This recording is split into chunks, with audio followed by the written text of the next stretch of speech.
While Aaron was on the air doing weather and the forecast for you, I've been in touch with Buffalo Police Captain Jeff Rinaldo because we want to make sure that you're safe on the road this morning and aware of what you could encounter on your morning commute. So we're going to do this in a real rudimentary way. Captain Rinaldo, good morning to you. Thank you for joining us live on the air. Can you tell us exactly what you're seeing out there and the calls that you've responded to this morning?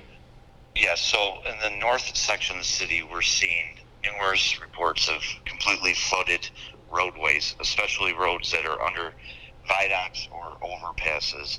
So we're asking motorists to please avoid any roads that A, they know go underneath a viaduct or an overpass, or B, as you're driving, if you cannot see the road because of water, standing water, please avoid the road.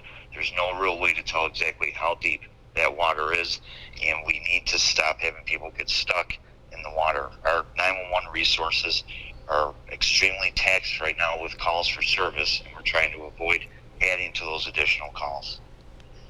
So, Captain, can you tell us exactly what areas are still affected this morning by that flooding? Because we're actually looking live right now at Military right near Chandler, and it appears that area has been back open for a couple of minutes now, despite a significant amount of water that appears to still be in that area. Yes, I don't have the exact list yet. We're still getting that from Public Works. But again, Delaware and Linden, for instance, Elmwood Avenue over by Linden, as well as Military and Chandler, like you stated.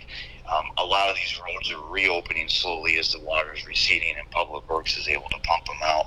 But again, I advise motorists to avoid those areas because much like a snowstorm, you open up one road, it could create issues on another road where they're trying to divert people. So again, for right now, I would just advise people to use caution, know your route, and if you know that your route takes you into a low-lying area in the north part of the city or the suburbs, sure, I would avoid that for right now. Captain Rinaldo, thank you so much for joining us. We appreciate your time this morning and your efforts to keep everyone safe.